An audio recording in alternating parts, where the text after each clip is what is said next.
നമസ്കാരം. മലയാളി വാർത്തയിലേക്ക് സ്വാഗതം. ഇന്ത്യക്ക് ഭീഷണിയായേക്കാവുന്ന ഒട്ടനവധി കാര്യങ്ങൾ അന്താരാഷ്ട്ര തലത്തിൽ നടക്കുന്നുണ്ട്. ആഭ്യന്തരമായി മാത്രമല്ല, അന്താരാഷ്ട്ര തലത്തിൽ നടക്കുന്ന പല കാര്യങ്ങളും ഇന്ത്യയെ ദോഷകരമായി ബാധിച്ചേക്കാം. ഇതിൽ നമ്മൾ ഉൾപ്പെടുന്നില്ല എങ്കിൽ കൂടി, നേരിട്ട് നമ്മൾ ഇടപെടുന്നില്ല എങ്കിൽ കൂടി ഇന്ത്യയെ ദോഷകരമായി ബാധിക്കുന്ന ഒട്ടനവധി കാര്യങ്ങൾ നമ്മുടെ അയൽ രാജ്യങ്ങളിൽ നടക്കുന്നുണ്ട്. അതിലൊന്നാണ് പശ്ചിമേഷ്യൻ സംഘർഷം. പക്ഷേ പശ്ചിമേഷ്യൻ സംഘർഷത്തോടൊപ്പം തന്നെ മറ്റ് ചില കാര്യങ്ങളും ഇന്ത്യ സസൂക്ഷ്മം ഇപ്പോൾ നിരീക്ഷിച്ചു വരികയാണ്. ഇതിലൊന്നാണ് പാകിസ്ഥാനിലെ ആഭ്യന്തര പ്രശ്നങ്ങൾ. പാകിസ്ഥാനിൻ്റെ ഏറ്റവും വലിയ പ്രവിശ്യയായ ബലൂചിസ്ഥാൻ ഇപ്പോൾ സ്വാതന്ത്ര്യം പ്രഖ്യാപിച്ച് മാറി നിൽക്കുന്നു. പാകിസ്ഥാനിലെ മറ്റു പ്രവിശ്യകളിലും ഒട്ടനവധി പ്രശ്നങ്ങളുണ്ട്. പാക് അധീന കശ്മീരിൽ വലിയ പ്രക്ഷോഭം നടക്കുന്നു. അതിനുമൊക്കെ പുറമെ പാകിസ്ഥാനിൻ്റെ ദേശീയ രാഷ്ട്രീയത്തിൽ വലിയ ചലനങ്ങൾ ഇപ്പോൾ ഉണ്ടായിക്കൊണ്ടിരിക്കുന്നു. മറ്റൊരു രാഷ്ട്രീയ അനിശ്ചിതത്വത്തിലേക്ക് പാകിസ്ഥാൻ നീങ്ങുകയാണോ എന്നൊരു സംശയം ഇപ്പോൾ ഉടലെടുക്കുകയാണ്. അതായത് പാകിസ്ഥാനിൽ ബദ്ധവൈരികളായിരുന്ന പാകിസ്ഥാൻ പീപ്പിൾസ് പാർട്ടിയും പാകിസ്ഥാൻ മുസ്ലിം ലീഗും ചേർന്നാണ് ഇപ്പോൾ അവിടെ ഭരണം നടത്തുന്നത്. പാകിസ്ഥാൻ മുസ്ലിം ലീഗിൻ്റെ നേതാവ് ഷഹബാസ് ഷെരീഫാണ് അവിടുത്തെ പ്രധാനമന്ത്രി. അവിടുത്തെ സർക്കാരിനെ പാകിസ്ഥാൻ പീപ്പിൾസ് പാർട്ടി എന്ന PPP പിന്താങ്ങുന്നുമുണ്ട്. ഇങ്ങനെയാണ് ഇവർ രണ്ടുപേരും ഒന്നിച്ചുകൊണ്ടാണ് അന്നത്തെ പ്രധാനമന്ത്രിയായിരുന്ന ഇമ്രാൻഖാനെ അവർ പുറത്താക്കിയതും. അതിന് പട്ടാളത്തിൻ്റെ പിന്തുണയുണ്ടായിരുന്നു. ഇപ്പോൾ പ്രധാനപ്പെട്ട ഘടകകക്ഷികളായ പാകിസ്ഥാൻ മുസ്ലിം ലീഗും പാകിസ്ഥാൻ പീപ്പിൾസ് പാർട്ടിയും വലിയ അകൽച്ചയിലാണ്. അവർ തമ്മിൽ ചില പ്രശ്നങ്ങൾ ഉടലെടുത്തിരിക്കുന്നു. പ്രശ്നങ്ങൾക്ക് പരിഹാരം ഇതുവരെ ആയിട്ടില്ല. മാത്രമല്ല, പാകിസ്ഥാൻ പീപ്പിൾസ് പാർട്ടി പിന്തുണ പിൻവലിച്ചാൽ സർക്കാർ താഴെ വീഴും. വലിയ പ്രതിസന്ധിയാണ് മറുഭാഗത്തുണ്ടായിരിക്കുന്നത്. പാകിസ്ഥാൻ തെഹ്രീക്ക് ഇൻസാഫ് പാകിസ്ഥാൻ എന്ന് പറയുന്ന ഇമ്രാൻഖാൻ്റെ പാർട്ടിയാകട്ടെ പാകിസ്ഥാനിൽ നിരോധിച്ചിരിക്കുകയുമാണ്. അതുകൊണ്ട് തന്നെ പാകിസ്ഥാനിൽ വലിയ രാഷ്ട്രീയ അനിശ്ചിതത്വം ഉണ്ടാകാൻ പോകുന്നു എന്നതിൻ്റെ സൂചനകളാണ് ഇപ്പോൾ പുറത്തു വരുന്നത്. അതേസമയം തന്നെ ഫീൽഡ് മാർഷൽ പദവിയിൽ എക്കാലവും തുടരാനുള്ള നിയമനിർമ്മാണവും ഭരണഘടനാ ഭേദഗതിയുമെല്ലാം ഇപ്പോൾ പാകിസ്ഥാനിൽ പാസ്സായിരിക്കുന്നു. അതായത് അസീം മുനീറിന് വേണമെങ്കിൽ പാകിസ്ഥാൻ്റെ ഭരണം പിടിച്ചെടുക്കാൻ ഏത് നിമിഷവും സാധിക്കും. രാഷ്ട്രീയ അനിശ്ചിതത്വം ഉണ്ടായാൽ സ്വയം അസീം മുനീർ പാകിസ്ഥാൻ്റെ ഭരണാധികാരിയായി പ്രഖ്യാപിക്കപ്പെട്ടേക്കാം. പാകിസ്ഥാനിൽ ഡിഫൻസ് ഫോഴ്സസ് ആക്ട് 2026 ഇതിനോടകം തന്നെ പാസാക്കി കഴിഞ്ഞിരിക്കുന്നു. 5 വർഷം കൂടി ഫീൽഡ് മാർഷൽ പദവിയിൽ കൂടുതൽ അധികാരങ്ങളോടെ തുടരാൻ ഇപ്പോൾ അസീം മുനീറിന് സാധിക്കും. ഈ നിയമ ഭേദഗതിയോടുകൂടി ആരെ വേണമെങ്കിലും അപ്പോയിൻ്റ് ചെയ്യാനും ആരെ വേണമെങ്കിലും പുറത്താക്കാനും ഇപ്പോൾ അസീം മുനീറിന് സാധിക്കും. മാത്രമല്ല, മരണം വരെയും ഈ സൈനിക മേധാവിയായി തുടരാനുള്ള എല്ലാ പഴുതുകളും ഇപ്പോൾ നിയമത്തിൽ അസീം മുനീർ ഉണ്ടാക്കി വച്ചിട്ടുണ്ട്. അതുകൊണ്ട് തന്നെ അസീം മുനീറിനെ വേണമെങ്കിൽ രാജ്യത്തിൻ്റെ ഭരണാധികാരിയായി എപ്പോൾ വേണമെങ്കിലും പ്രഖ്യാപിക്കാം. ഇതുമായി ബന്ധപ്പെട്ട ഒരുക്കങ്ങൾ സൈന്യം നടത്തുന്നതായും സൂചനയുണ്ട്. ഇങ്ങനെയുള്ള ഈ ഒരു നിയമ ഭേദഗതി വരുന്നു, സൈന്യത്തിൻ്റെ ഒരുക്കങ്ങൾ. അതിനിടയിലാണ് പാകിസ്ഥാൻ പീപ്പിൾസ് പാർട്ടി പിന്തുണ പിൻവലിക്കുമെന്ന ഒരു വലിയ ഭീഷണി മുഴക്കിയിരിക്കുന്നതും. പാകിസ്ഥാനിൽ ബോധപൂർവം ഒരു രാഷ്ട്രീയ അനിശ്ചിതത്വം സൃഷ്ടിച്ച് കസേര പിടിച്ചെടുക്കാനുള്ള തന്ത്രമാണ് അസീം മുനീർ നടത്തുന്നത് എന്ന് വ്യക്തമാണ്. ഇതിനിടെ പാകിസ്ഥാനിൽ വലിയ ആഭ്യന്തര കുഴപ്പങ്ങൾ ഉണ്ടാകുമ്പോഴും പാകിസ്ഥാൻ പ്രശ്നങ്ങളുടെ നടുവിലായിരിക്കുമ്പോഴും അമേരിക്കയും ഇറാനും തമ്മിലുള്ള പ്രശ്നങ്ങൾ പരിഹരിക്കാനാണ് അസീം മുനീർ നേരിട്ടിറങ്ങുന്നത്. വരും ദിവസങ്ങളിൽ അസീം മുനീർ ഇറാൻ്റെ തലസ്ഥാനമായ ടെഹ്റാനിലുണ്ടാവും.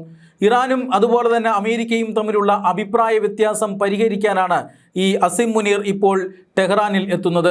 സ്വന്തം രാജ്യത്തെ കാര്യങ്ങൾ നോക്കാതെ എന്തിനാണ് അമേരിക്കയും ഇറാനും തമ്മിലുള്ള പ്രശ്നത്തിൽ ഇടപെടുന്നത് എന്ന വിമർശനം പാകിസ്ഥാനുള്ളിൽ തന്നെ ഉയരുമ്പോഴാണ് പാകിസ്ഥാൻ പട്ടാള മേധാവി ഇപ്പോൾ ടെഹ്റാൻ സന്ദർശിക്കുന്നത്. അമേരിക്കയും അതിനിടയിൽ ഇറാനും തമ്മിലുള്ള പ്രശ്നം ഇപ്പോഴും രൂക്ഷമായി തുടരുകയാണ്. അമേരിക്ക ഇറാൻ തർക്കം 2 വിഷയങ്ങളിൽ ഊന്നി നിൽക്കുന്നു. ഒരു കാരണവശാലും ആണവായുധം നിർമ്മിക്കാൻ ഇറാനെ അനുവദിക്കില്ല എന്ന വാശിയിലാണ് അമേരിക്ക. എന്നാൽ ആണവായുധം നിർമ്മിക്കുന്നതിൽ നിന്ന് പിന്നോട്ടില്ല എന്ന് ഇറാനും ഇപ്പോൾ നിലപാടെടുത്തിരിക്കുന്നു. ഇറാൻ്റെ കയ്യിലുള്ള സമ്പുഷ്ടീകരിക്കപ്പെട്ട യുറേനിയം പിടിച്ചെടുക്കാൻ അമേരിക്ക പഠിച്ച പണി 18 പയറ്റുന്നുണ്ട്. പക്ഷേ ഇതുവരെ ഇത്രയും നാളത്തെ സൈനിക നടപടിക്ക് ശേഷവും അതിന് അമേരിക്കയ്ക്ക് സാധിച്ചിട്ടില്ല എന്നാണ് സൂചന. അതേസമയം തന്നെ ഹോർമൂസ് കടലിടുക്ക് ഞങ്ങളുടെ പുതിയ ടെറിട്ടറിയാണ് എന്ന് പ്രഖ്യാപിച്ച് അമേരിക്കൻ പ്രസിഡന്റ് ഡൊണാൾഡ് ട്രംപും രംഗത്തെത്തിയിരിക്കുന്നു. പ്രഖ്യാപനം മാത്രമേ നടക്കൂവെന്നും അതിലൂടെ കപ്പലുകൾ പോകണമെങ്കിൽ ഇറാന്റെ അനുമതി വേണമെന്നുമാണ് ഇറാൻ തിരിച്ചടിച്ചത്. ഹോർമൂസ് കടലിടുക്കിൽ തുറന്നുകൊടുത്തില്ലെങ്കിൽ സാമ്പത്തിക ഉപരോധങ്ങൾക്ക് തയ്യാറെടുക്കാനാണ് അമേരിക്ക പിന്നീട് ഇറാന് മുന്നറിയിപ്പ് നൽകിയത്. കർശനമായ സാമ്പത്തിക ഉപരോധം വഴി ഇറാനെ ഒറ്റപ്പെടുത്താനും ഇറാനെ സാമ്പത്തികമായി ഞെരുക്കാനുമാണ് അമേരിക്ക പദ്ധതിയിടുന്നത്.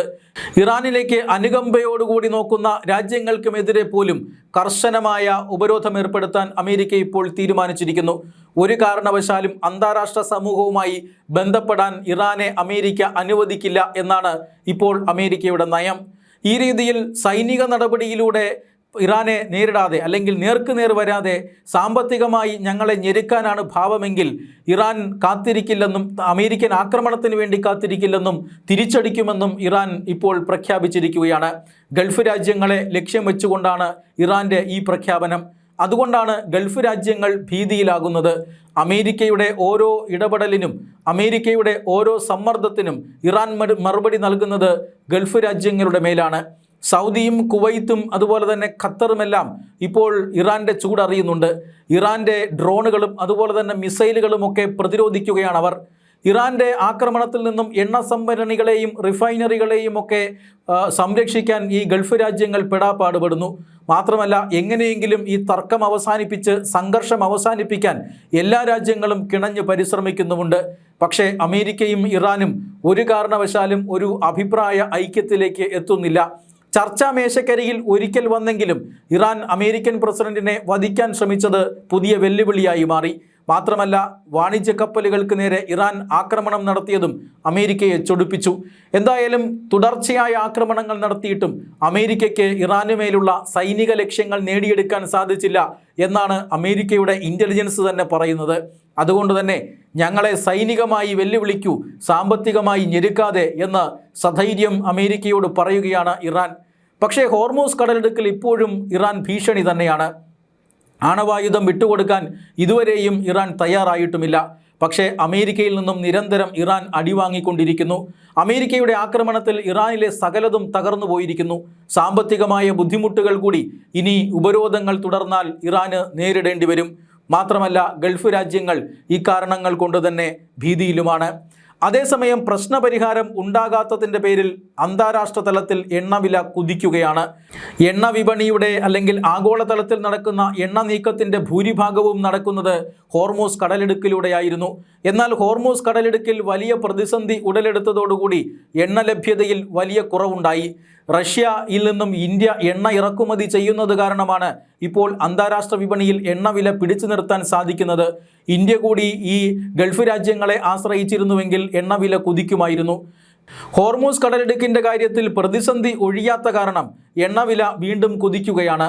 പല രാഷ്ട്രങ്ങൾക്കും അത് വലിയ ഭീഷണിയായി മാറിക്കൊണ്ടുമിരിക്കുന്നു. അതേസമയം ഹോർമൂസ് കടലിടുക്കിൽ ഇനിയിപ്പോൾ ആളൊഴിഞ്ഞ ഒരു ശവപ്പറമ്പായി മാറുമോ എന്നൊരാശങ്ക നിലനിൽക്കുകയാണ്.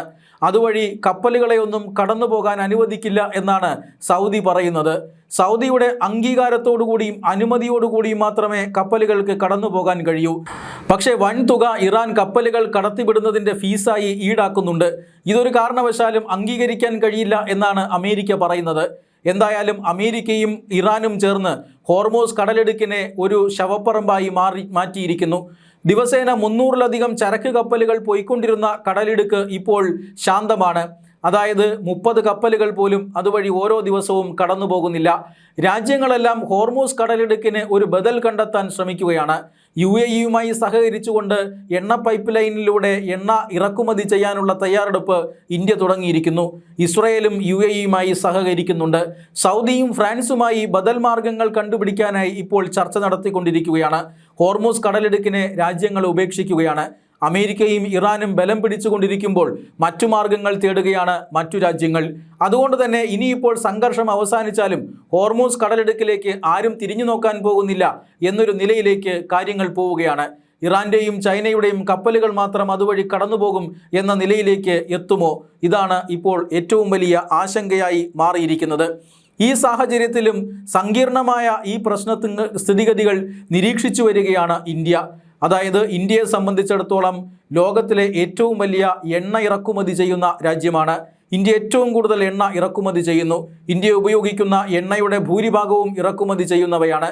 അതുകൊണ്ട് തന്നെ ഹോർമൂസ് കടലിടുക്കിലൂടെയുള്ള എണ്ണവരവ് നിലച്ചത് ഇന്ത്യക്ക് വലിയ പ്രതിസന്ധി ഉണ്ടാക്കിയിട്ടുണ്ട്. പക്ഷേ ഇന്ത്യ ബദൽ മാർഗങ്ങൾ തേടി. റഷ്യൻ എണ്ണ കൂടുതലായി ഇറക്കുമതി ചെയ്തു.